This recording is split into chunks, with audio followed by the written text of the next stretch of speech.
ప్రభుపేట అందరికీ praise lord. దేవుని నమ్ముకున్నారమ్మా ఎవరినైనా అడిగితే ఎవరైనా అంటారు మేము దేవునిలో ఉన్నాం, పరిపూర్ణంగా ఉన్నాం, కానీ ఈ చిన్న చిన్న తప్పులు అంటే డబ్బుల విషయంలో తప్పులు, అబద్ధం ఆడుతున్నాం అంటున్నారు. డబ్బుల విషయంలో కూడా అబద్ధాలు ఆడకూడదు. ఎందుకంటే అబద్ధం ఆడు పెదవులు యెహోవాకు హేయములు అని ఉంది కదా.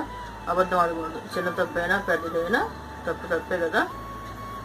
పెద్ద తప్పు ఘోరమైన తప్పులు చేస్తేనే కదా ఈ చిన్న చిన్నవి కూడా దేవుడికి ఇష్టం లేదు అబద్ధాలు ఆడటం అనేది. డబ్బులు ఉన్నాయి అనుకో, ఉంచుకుని నా దగ్గర ఉన్నాయి, నాకు కావాలి, నా అవసరానికి నేను ఇవ్వను అని చెప్పాలి. అంతేగాని ఉంచుకుని లేవనకూడదు. చిన్న చిన్న అబద్ధాలు తప్పులు అలాంటివి కూడా చేయకూడదు. దేవుడు అబద్ధాలు ఆడేవాళ్ళు కూడా అసలు ఒప్పుకోనని చెప్పాడు కదా. అబద్ధం ఆడకూడదు. నిజమే పలకాలి ప్రతి విషయంలో కూడా. దేవుని కృప మనందరికీ తోడుగా ఉండును గాక. ఆమేన్.